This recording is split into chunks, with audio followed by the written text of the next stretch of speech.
Uh, thank, Thank you very much, Leah. Thank you for the kind invitation to contribute to this meeting. I'm honored to be with you, and I'm honored to be with everyone in this room. And I'm excited to engage with you about the legality of the right of return. Um, and let me first introduce myself. My name is Munir Nusayba. I am a professor of international law at Al-Quds University, and I also head the Community Action Center at Al-Quds University, which provides pro bono legal aid to Palestinians in Jerusalem on a number of issues where the Israeli legal system um, acts in certain or is organized in an apartheid as part of the apartheid regime that continuously um, decrease the number of Palestinians and control the Palestinian demography in a way that um, displace Palestinians on a continuous basis. I'm also engaged in international advocacy as part of my work, and I am engaged in the Human Rights Clinic at Al-Quds University, but I am also honored to be a member of the board of Zochrot, of board of trustees of Zochrot. This is a role that I have taken now for a number of years with other colleagues who have been continuing to serve this amazing organization that has been working on first remembering the Nakba, but also imagining return and thinking about how return can actually be implemented and putting it into the discussion, even within or mainly within the Israeli community, which thinks of it usually as a taboo topic. Um, so I believe that Zochrot is serving a unique goal, and it is indeed a unique organization. I'm always honored to be, you know, um, helping with the holy mission of Zochrot. And indeed, forcible displacement and the issue of return have been issues that I have engaged with for several years, partly as part of my academic work, but also I engage with forcible displacement every day in my daily work as well, because I mean, the Nakba started um, at least in 1947, but it has never ended. It has continued, especially that it only was the beginning of a new phase of colonization, of course, after the British Mandate, and we can see how it has never stopped. We still see colonization, displacement is still a huge topic. We have all witnessed Gaza during the past couple of years, where genocide has been committed. And one of the elements of this genocide, which have not yet, it has not yet stopped, is indeed forcible displacement. And therefore, I believe that it's always important to continue focusing on this issue. So, Leah has asked me to speak about the legality of the right of return. So, the right of return in international law. And maybe I'll start with a conclusion, if I may, which is, a couple of days ago, I was talking to Leah also just in preparation for today. And we talked about like where else in the world has been their, return. And my immediate answer to Leah was, well, in no other place have I encountered that return has been a controversial issue, except for Palestine. And when return is discussed in Palestine, it is suddenly not a right. It is suddenly not taken for granted. On the contrary, if you ask the Israeli official position, or if you examine the Israeli official position on return, you will find several um, uh, positions.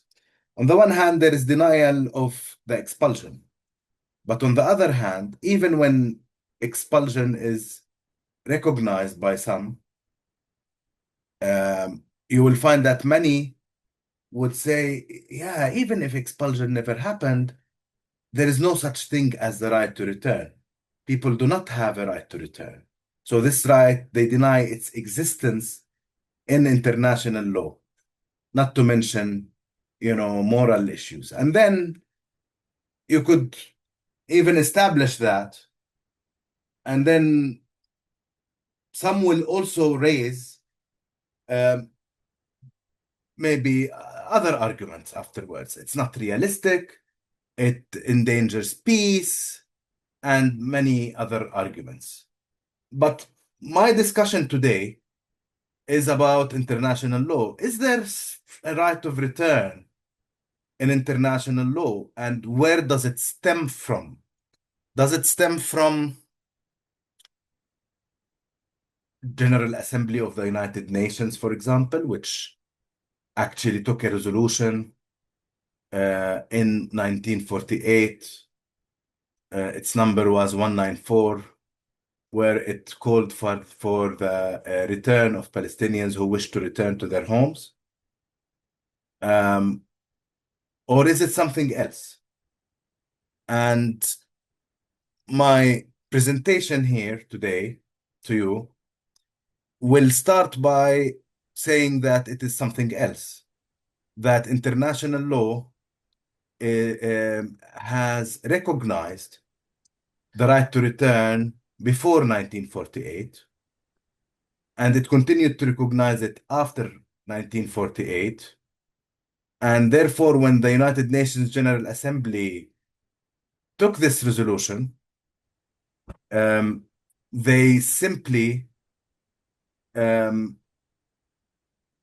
implemented principles of international law that had existed before the Nakba.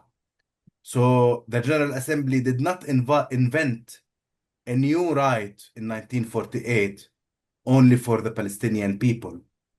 And on the contrary, they actually, examined, well, they actually simply used law that had existed before.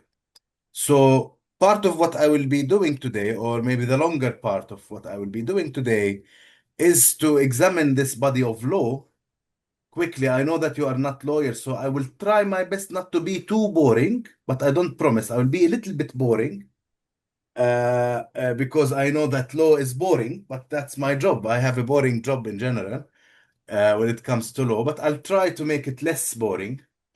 And then we can also discuss cases of return and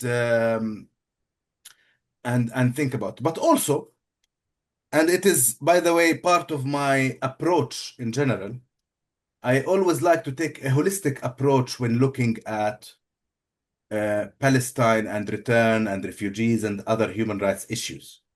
This is something that I've learned from my career, but also learned from my examination of transitional justice mechanisms.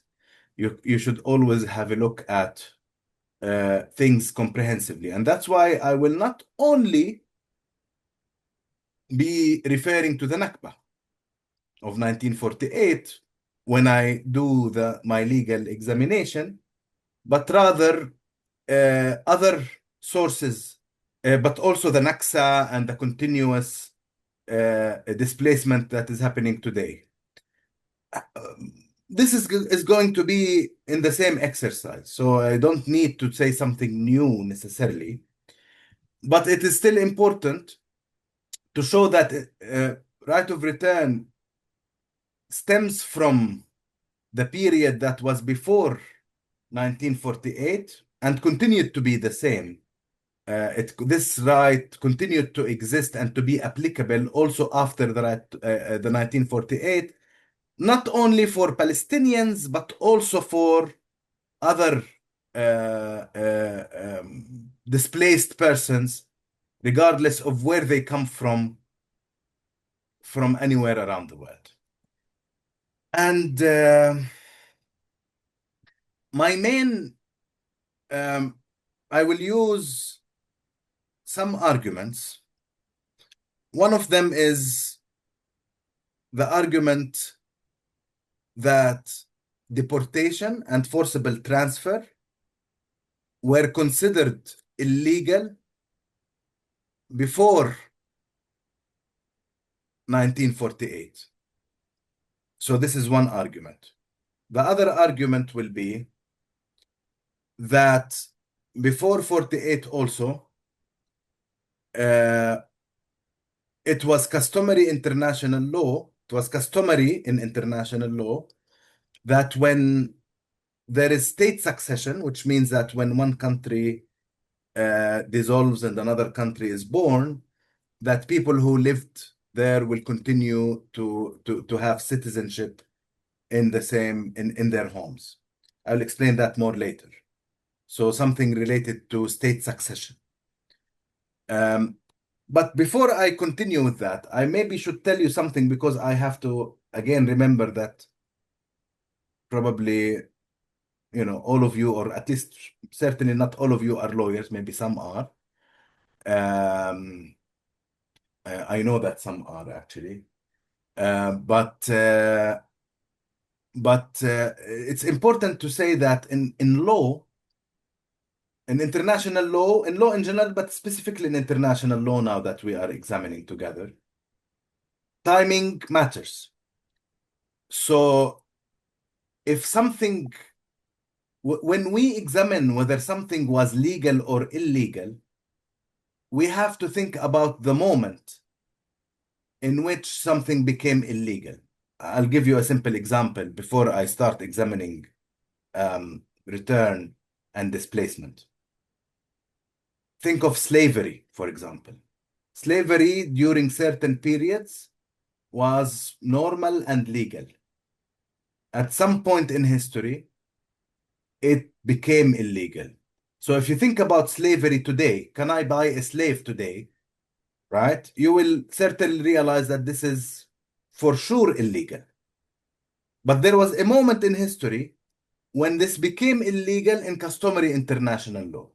So while it was maybe always immoral, right? I don't think we will disagree about the morality of slavery. I know that, everybody did it in the past, but, it always existed, unfortunately. But its illegality is not eternal. It's quite recent, actually. And the same with many other violations. And that's why we need to think about when did displacement become illegal? And this is an important question here. Okay, so now I will start with this. Around the time of the First World War, the international community then started considering prosecution of certain crimes. There was already a concept called war crimes, and this was a concept referring to crimes that happen in situations between different countries that were fighting each other and were at the same time violating their their legal obligations in war. But also there was another concept that was born then as well, which they called crimes against the law of humanity. And however, there were no prosecutions that took place after the First World War on a number on war crimes and crimes against the law of humanity. So basically, life went by without any serious action against these crimes, but the concept of international criminal law and of considering certain actions as crimes in international law um, started during that period in a very serious way in international forums and in international discussions and in even attempts to prosecute certain individuals from the defeated states. And then we will rush to the moment when things became more serious regarding crimes, the Second World War. And in the Second World War, we know that um, there was the Nazi regime in Germany, which was responsible for an unimaginable number of crimes that were also, some of them were against individuals in other countries, in areas that they occupied, and some of them were against their own civilians. The Holocaust is obviously, a series of actions that represented many crimes, but there were also additional crimes against other people. Some of them were German, and some of them were citizens of people in occupied territory. And after the Second World War, when Germany and Japan lost that war, the international, the winners in the war decided to prosecute individuals who were responsible for certain atrocities, but only individuals from obviously the enemy, the defeated enemy, so Germans and Japanese, basically. So they established two tribunals. One of them was called the Nuremberg Tribunal, and the other one was called the Tokyo Tribunal. And in each one, for each one of these two tribunals, they enacted charters. The charters had the objective of codifying a number of crimes that that they wanted to prosecute and punish individuals for. They included a list of war crimes and crimes against humanity. So there was a new term invented then, which was, so this term which we know very well now, crimes against humanity, was actually coined in the Nuremberg tribunals and in the Tokyo tribunals. And they defined a number of acts that they considered war crimes and crimes against humanity that would be used for prosecution, and deportation. The crime of deportation was one of them. It was both named as a war crime and a crime against humanity in London Charter and in Tokyo Charter. So in Nuremberg and in Tokyo. And then the tribunals went and prosecuted Germans and Japanese for a number of crimes as part of a wider, let's say, justice initiative. After that, the United Nations was established. And in 1947, the United Nations decided to adopt all of the principles that were adopted in the London and Tokyo tribunals and to consider them universal principles that are binding legally to every country in the world. So they actually adopted a General Assembly resolution. This resolution is very important because in international law, there is one of the main sources of international law, especially when we are looking at older periods. One of the sources of international law is um, customary international law. And by customary, so the other source, the other important source of international law is treaties. Treaties is when there is a text and countries decide to adopt a certain text. They write it down, they sign it, they ratify it, it becomes binding to them. So this is, a very important or the most important source for international law. But the other important source is called customary international law, and we always refer to it when we do examination of international law regarding old incidents, but also new incidents. But when it comes to old incidents, it becomes particularly important because in such situations, we do not have, in many cases, treaties that provide that we actually that this act was illegal during that period. So when the General Assembly adopted this, it became widely understood that after that specific resolution, the principles of Nuremberg and Tokyo became customary international law because the elements of customary international law were implemented finally or were applicable finally. One of them is state practice. So we have the Nuremberg tribunals as state practice. And the other one is understanding that this state practice is binding to the international community.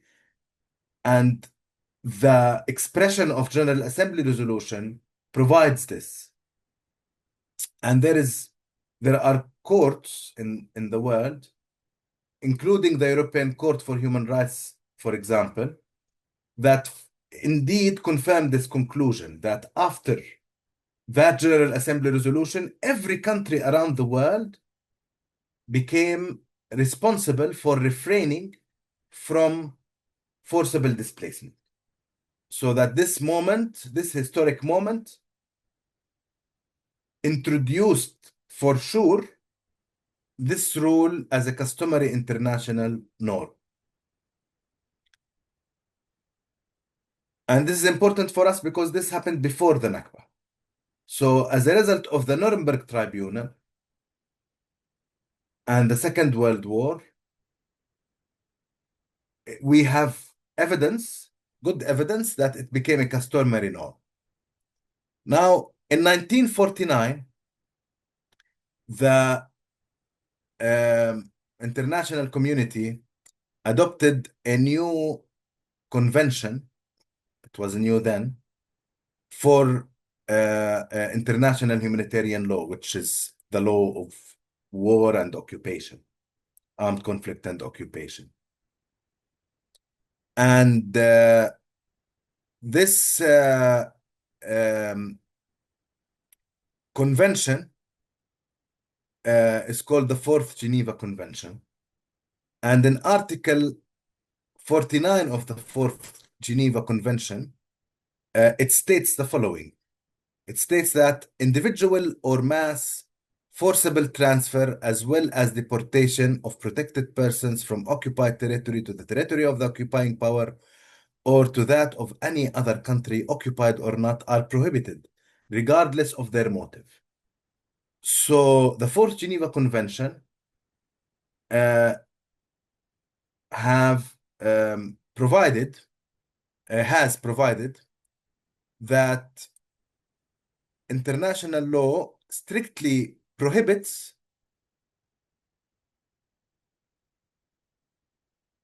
displacement of protected persons in situations of occupied territory, confirming again and adding more weight to the prohibition that we had before uh, for the forcible displacement. Then we had a number of other tribunals that were introduced in the world. One of them was the tribunal of the International Criminal Tribunal of former Yugoslavia. Another one was Rwanda. So a number of special tribunals. And in every tribunal that existed, there was a prohibition for forcible displacement.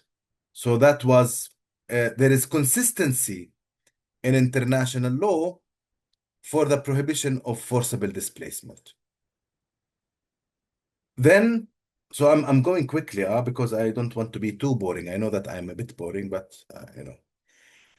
Then we had the international community agreed to establish an international criminal court, which has a presence in, it's the court is in The Hague actually, and the International Criminal Court in the Rome Statute, which is the statute that regulates international criminal law applicable, has provided also that forcible transfer or deportation, and I will talk about the difference between them later, that they are both crimes.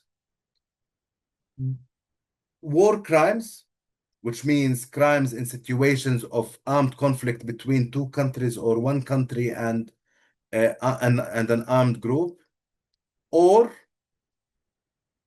crimes against humanity, of course, and occupation, or crimes against humanity, which means that if displacement is widespread or systematic against any civilian population, then it becomes applicable.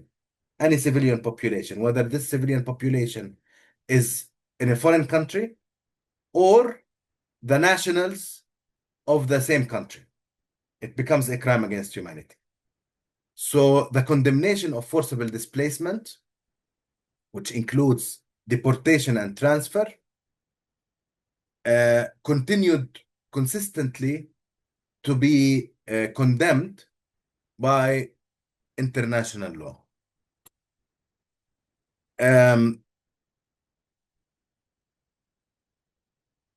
Now, what is the difference between deportation and transfer? The difference is that deportation is when you deport a person from their place of residence across international borders to another country. This is called deportation. Forcibly, of course, against their will. Forcible transfer is when you deport an individual or more from their place of residence to another place within the same country without crossing any international borders. Then it is called forcible transfer. These are the two terms in international law. Both of them are crimes equally. So it's not less of a crime if you deport someone to another country or within the same country. So now the people keep, one of the things that I notice is that people say, in Gaza, the displacement plan has failed. And when I look at it as an international lawyer, I'm like, really? If 90% have been kicked out of their homes, how can we say that displacement has failed? I mean, displacement is internal in the Gaza Strip, but it's still displacement. People have moved from their homes to somewhere else in the Gaza Strip, and this is already displacement.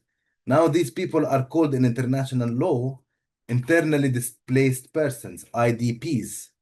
Maybe not refugees, but IDPs. So that's the difference between forcible transfer and deportation. And one of the conditions of this deportation is that it has to be forced, not voluntary. And now, of course, I'm sure that you remember Ben Gvir right now and Smotrich and other Israeli politicians today who have moved or changed their discourse when they talk about Gaza. So they say, we will encourage voluntary transfer, voluntary migration. That's what they say these days, thinking that they are, protecting themselves from the teeth of international criminal law and international law more generally. And the reality is that this has been examined in the International Criminal Tribunal of former Yugoslavia, because I don't know if you know much about Yugoslavia, but deportation and ethnic cleansing was an important aspect in the war that took place in Yugoslavia. And they also wanted to change the demographic character of certain territories. And that's why this became an important element in the prosecutions that happened after the ethnic cleansing in Yugoslavia. So the court ruled, because one of the, for the non-lawyers in the group, most of you, the courts have an important role in interpreting law, right? Law is very limited. It's certain texts. And then when we want to apply it, we apply it in courts, and courts interpret to us what the terms mean. So in that case, the court said the following: forced displacement means carried out by expulsion or other forms of coercion, such that the displacement is involuntary in nature and the relevant persons had no genuine choice in their displacement. Had no genuine choice. So they said that they have to have genuine choice. Then the court added, it's the absence of genuine choice that makes the displacement unlawful. And then the court added, in addition to that, methods include fear of violence, duress, detention, psychological oppression, or abuse of power, or taking advantage of a coercive environment. Okay? So when we say that A has displaced B, it doesn't have to be expulsion, that you say, leave your home. Of course, this is displacement, forcible displacement. But displacement can also be by taking advantage of a coercive environment. And of course, think about Gaza today, and you will certainly reach the easy conclusion that people are not moving out of their own will, but rather because of these factors that Israel has created as part of the genocide. But we need to go back again uh, to our original legal analysis, also especially about the Nakba and what happened after.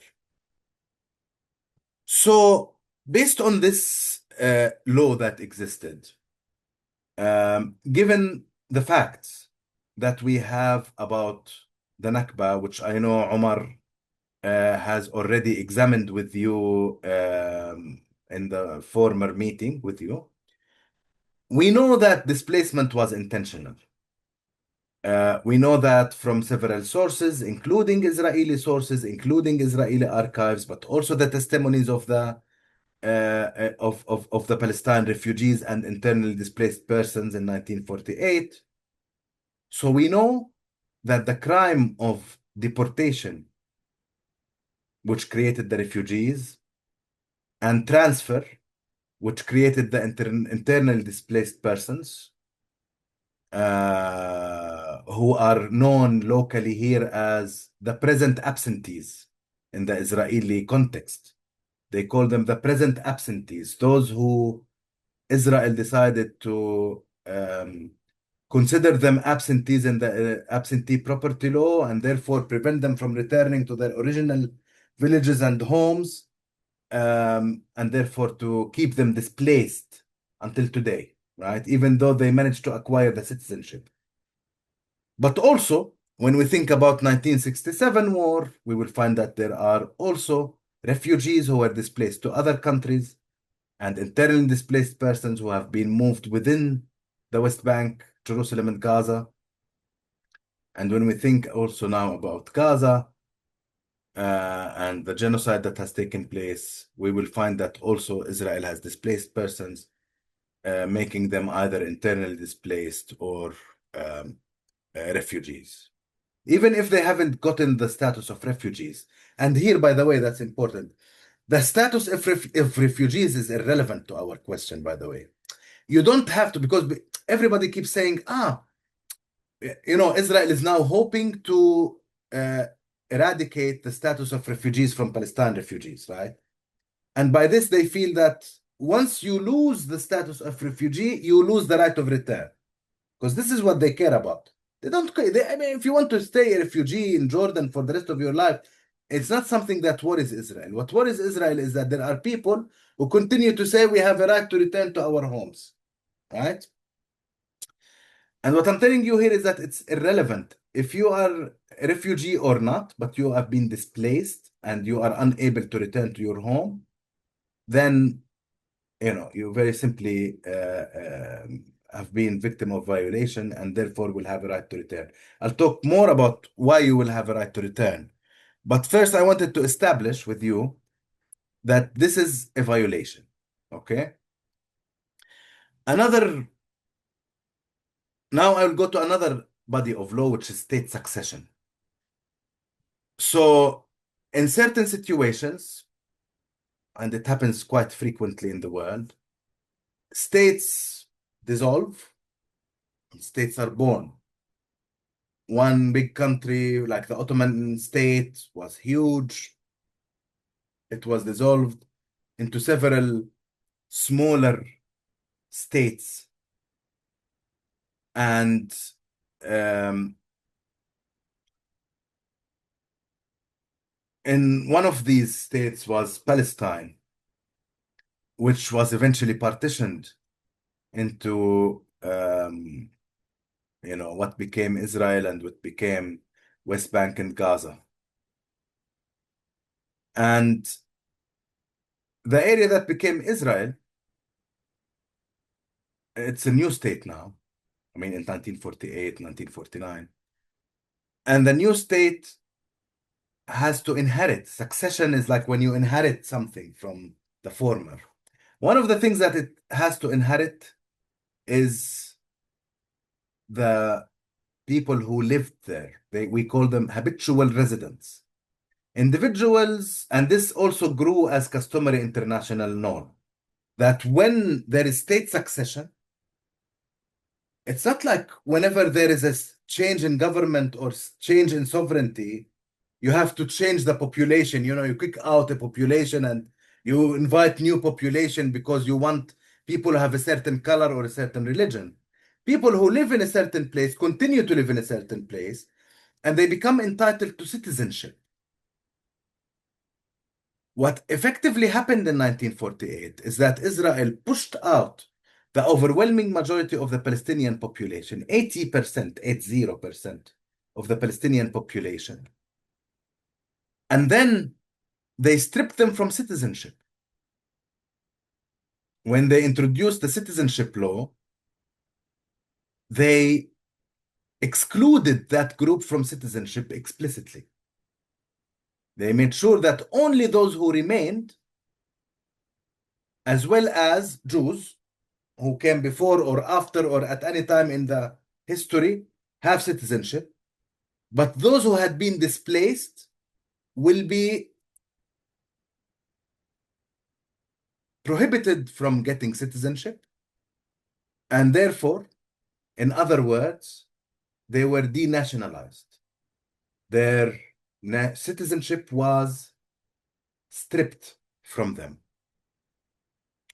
This happened in the Nakba.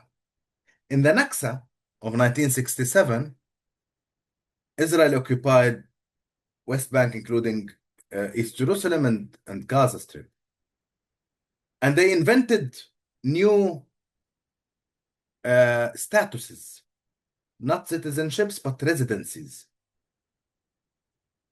And they started stripping citizens residencies afterwards, but also anybody who happened to be abroad during the war or after the war, and anybody who was displaced during the war,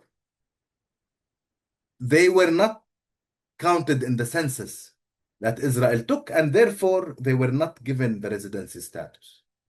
So, very simply, Israel denied them the right to enter their country based um, on that consideration.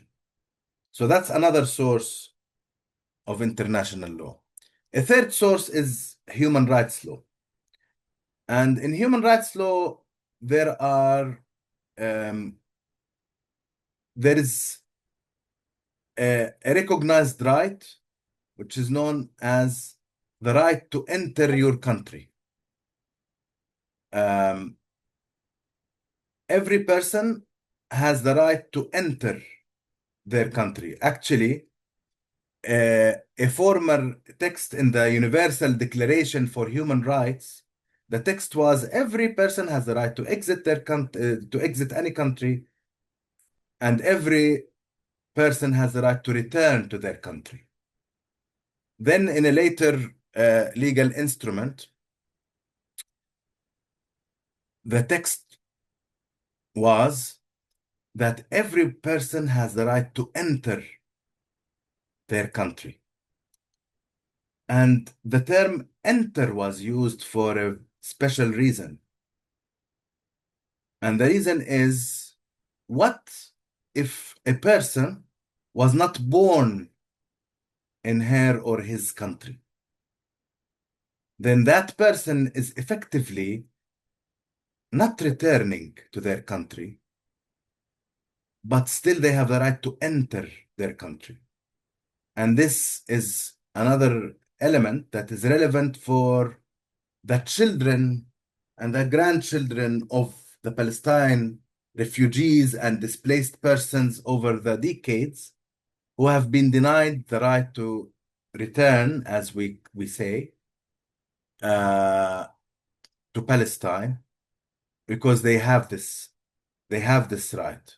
They have the right to enter, even if they have never been to Palestine before or to what became Israel before. So these are maybe the major, and there is much more. I mean, we could do this discussion, of course, for much longer, but I feel that I don't need to do that necessarily. And I have sent some material to Leah that I'm sure she shared with you to read if you want to go more, like to examine it more thoroughly. Um, but what's important here for me to say is also how return plays in international law. So I've established uh, very briefly uh, displacement as a crime, and I've established some other violations of law. And in international law, there are consequences for any country's failure to meet its international legal obligations. And the consequences of such failure include a number of things. First, a country will have to stop the illegal act if it has been um, continuing. Second, it has to provide guarantees of non-repetition. Third, it has to provide reparations. What are the reparations? Reparations have three different forms. The first one is called restitution. And restitution means to return the situation as it existed before the violation happened. What does that mean practically? The violation was to displace someone from their home. Restitution means return to their home. Someone was stripped from their citizenship. The restitution is you give them back their citizenship. A home was demolished. Restitution is you rebuild the home. A land was confiscated. Restitution is you give back the exact same land. The other form is compensation. And compensation is in situations where restitution is impossible. For example, someone is killed illegally. You cannot revive the person back. The only thing you can do is to pay compensation to the family members, etc. Three, the third form of reparations is called satisfaction. And satisfaction is an apology or a show of regret, as international law shows it. So it is more of the psychological aspect or the moral aspect of the reparation rather than the material aspect. Restitution and compensation are material aspects, and satisfaction is the moral aspect. So if we implement all of that together, we will conclude that the right of return is indeed enshrined in international law. Now, there have been arguments against it, of course. One of the weird arguments, I'll tell you about a weird argument that I heard when I was in London. So there was this professor actually who said the following one day. She said that she wrote a paper, and I attended an event where she presented the paper. And she said that there was state practice, but I'm also saying it because I hear it from others as well. There was state practice of exchange of populations, right? And she gave the examples of like India and Pakistan, where Hindus went to India and Muslims went to Pakistan. She gave an example of Turkey and Greece, where like Christian Greeks went to Greece and Muslim Turks went to Turkey. Exchange of population. So we're building racially pure spaces with exchange of populations. And she argued, or in some way, that this was something that existed, and so it's maybe part of international law. And my answer to this, based on the study, is that there is a body of law called preemptory norms of international law. You cannot agree to exchange populations if forcible displacement of an individual is a crime. According to international law, you cannot agree with other. Yes, every state is sovereign. States can agree on anything. They are sovereign. They can have write treaties and ratify whatever they like, but not crimes. I cannot agree with another country to commit genocide against certain people and say, well, it's an agreement, it's international law, right? So it's nonsense, basically. Whenever you hear exchange of population and all of that, it has no basis in international law. It's just wishful thinking of those who feel that, you know, this setup is great, they feel. There are more Jews in Israel and more Arabs in the Arab countries. So it sounds perfect to them. This is the way life should look like. We have more pure Israel with more Jews and less Arabs. And that's what we want and what they want. Huh? So that's, that it has no basis in international law. It's just a wishful thinking of those who think of race as, as something to play with. And it's been almost an hour, Leah. I talk too much. No, you can keep talking. You have at least another 10 minutes if you want, but if you need less, that's also fine. Sure. I mean, I want to move to the other thing where I looked at other situations also.